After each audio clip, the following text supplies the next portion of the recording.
Salve garrancheiras e garrancheiros de todas as querências. Nós vamos seguir por aqui com o nosso realismo. Vocês estão bem? Né? Assim, higienizando, tentando ser feliz, tentando achar o que fazer, tentando estudar mais. Nós vamos tentando, né? Vamos seguindo com coragem, com resiliência. Vamos seguindo em frente, até nos encontrarmos fisicamente aqui na sala de aula do Garrancho. Vamos para a página 27 da nossa apostila e nós vamos seguir com o nosso realismo. Então, entre 1850 e 1900, surge nas artes europeias, sobretudo na pintura francesa, essa nova tendência estética, o realismo, que se desenvolveu ao lado da crescente industrialização das sociedades. O homem europeu, que tinha aprendido a utilizar o conhecimento científico e a técnica para interpretar e dominar a natureza, ele se convenceu de que precisava ser realista, inclusive em suas criações artísticas, deixando de lado as visões subjetivas e emotivas da realidade. É uma escola artística, é uma tendência artística que vai contra ao romantismo que vimos na aula passada. Para começar, vamos falar de Auguste Rodin. O Rodin, até essa classificação onde ele é colocado nessa gavetinha aí do realismo, há críticos que não concordam, acham que ele pode ser romântico, porque em algumas das suas esculturas tem uma forte emoção traduzida ali, e também alguns vão dizer que ele é impressionista, o movimento que vem logo em seguida do realismo, e outros vão dizer que realmente ele é do realismo, porque ele, nas suas esculturas, tem um caráter bastante naturalista. Então, para começar, a escultura realista, ela não se preocupou com a idealização da realidade. Ao contrário, procurou recriar os seres tais como eles são. Além disso, os escultores preferiram os temas contemporâneos, assumindo muitas vezes uma intenção política em suas obras.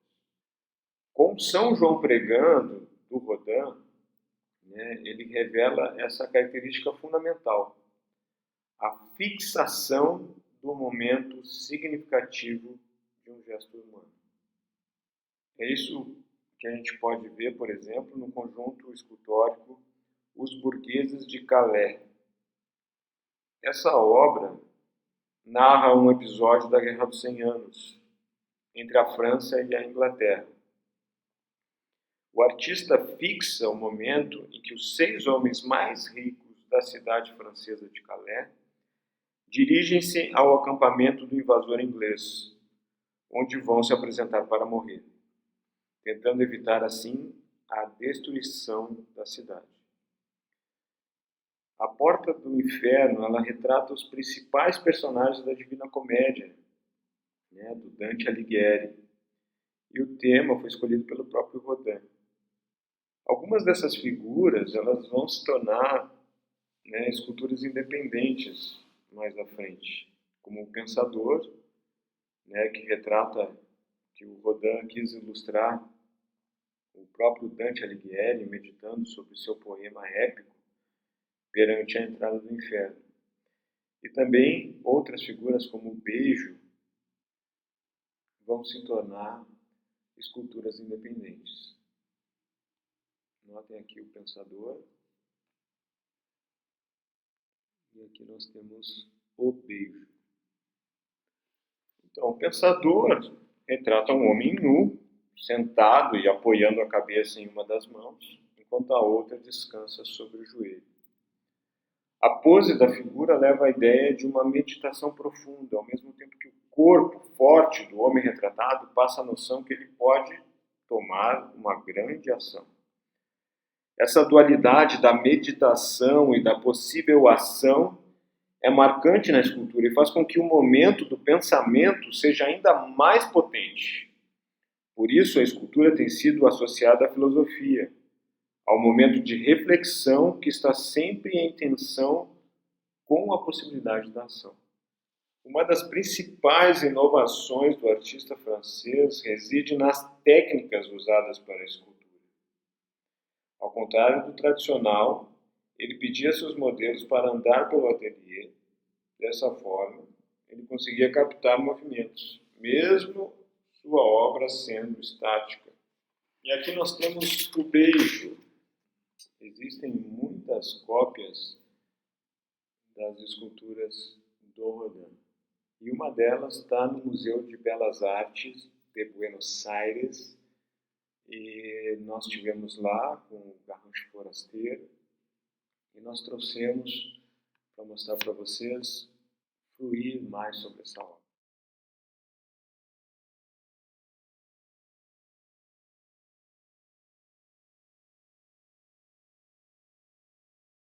De Kant dans la logique, vous savez, lorsque Kant dit que les trois questions, que puis-je connaître, que dois-je faire, que m'est-il permis d'espérer, se rapportent toutes les trois à une quatrième question, Vastis der Mensch, la question qu'est-ce que l'homme, et dont il dit qu'elle est à la fois la question de l'anthropologie et la question générale.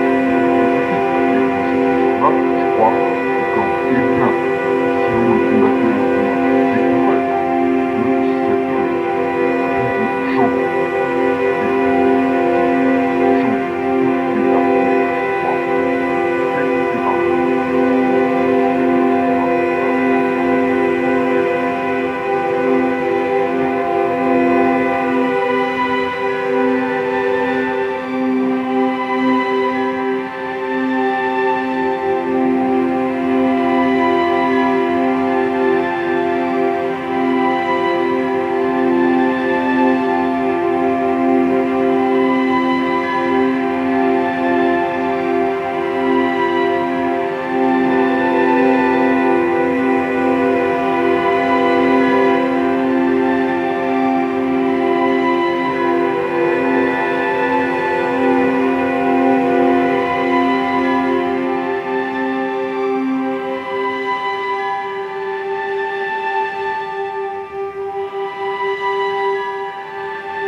A pintura realista do século XIX, ela se caracteriza sobretudo pelo princípio de que o artista deve representar a realidade com a mesma objetividade com que um cientista estuda um fenômeno da natureza. Ao artista não cabe melhorar artisticamente a natureza, pois a beleza está na realidade tal qual ela é. Sua função é apenas revelar os aspectos mais característicos e expressivos da realidade. Então a pintura realista deixou completamente de lado os temas mitológicos, bíblicos, históricos e literários, pois o que importa é a criação a partir de uma realidade imediata e não imaginada. Então o artista, quando ele volta para a representação do real, isso tem uma consequência, a sua politização.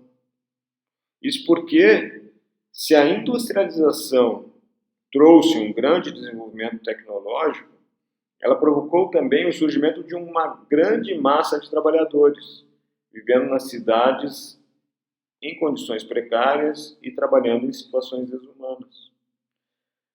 Surge então a chamada pintura social, que denuncia as injustiças e as imensas desigualdades entre a miséria dos trabalhadores e a opulência da burguesia. O Gustave Courbet foi considerado o criador do realismo social na pintura, porque ele procurou retratar em suas telas temas da vida cotidiana, principalmente das classes populares. O Courbet ele vai manifestar em sua pintura uma simpatia particular pelos trabalhadores e pelos homens mais pobres da sociedade do século XIX. Tal como a gente pode ver em Os Britadores, e as moças peneirando trigo. Nessa obra, as moças, realizando seu trabalho, são representadas de maneira quase fotográfica. Entretanto, na figura da moça, em primeiro plano, o artista parece fugir um pouco dessa preocupação com a descrição objetiva e aproxima-se de uma representação universalizadora do trabalho, que consome a juventude. Na obra O Ateliê do Artista, Gustave Courbet mantém o tamanho grandioso das pinturas históricas, mas, por outro lado, pinta o seu estúdio em Paris, tal e qual o vê, sem usar nenhum tipo de idealização. O quadro foi elaborado durante 10 meses para ser exposto na Exposição Universal em 1855 em Paris, mas foi rejeitado pela comissão responsável pela seleção das obras, apesar de ser considerado uma obra-prima do pintor.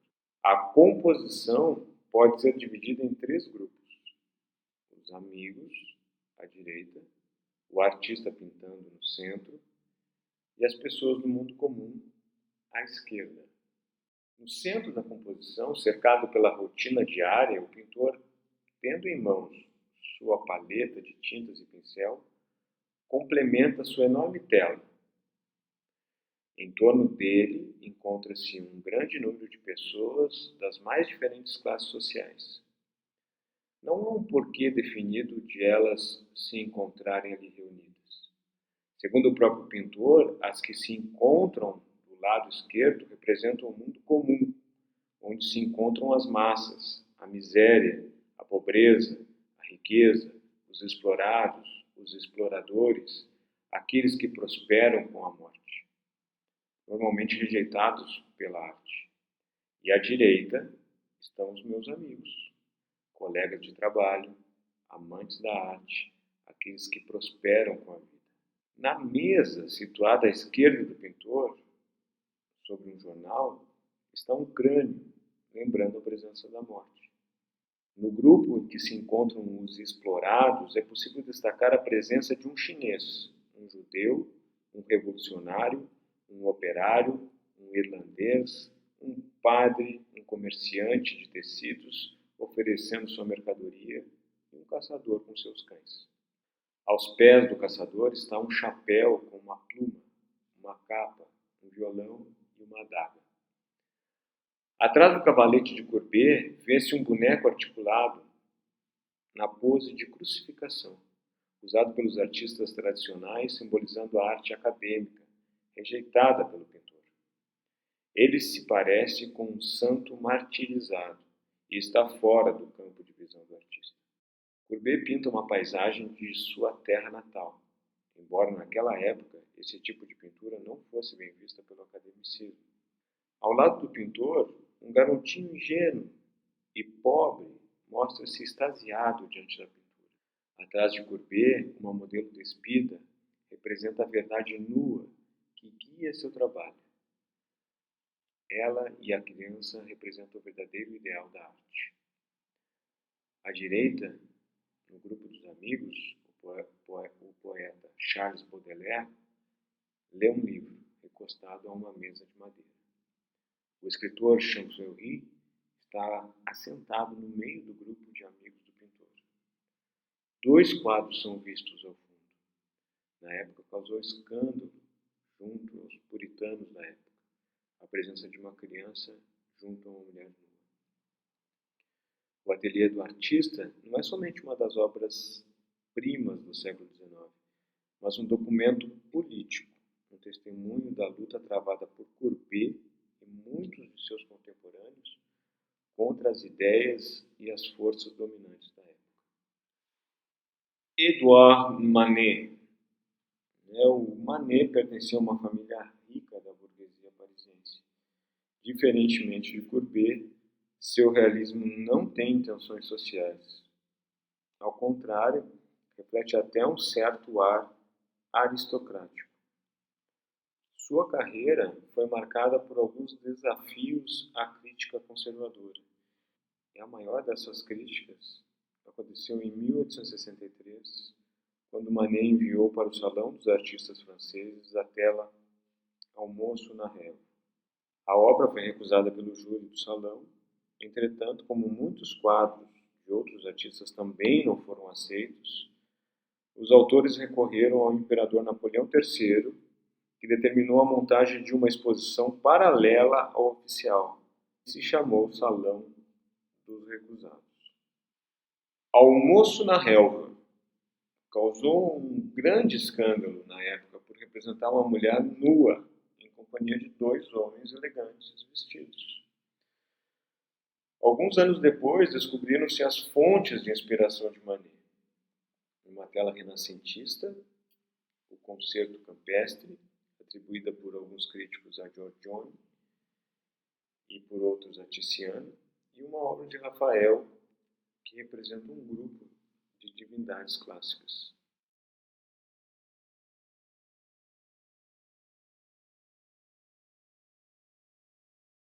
No entanto, a tela de Manet não é uma simples cópia. Ele apenas transpôs as linhas principais e os personagens dessas obras para uma composição moderna.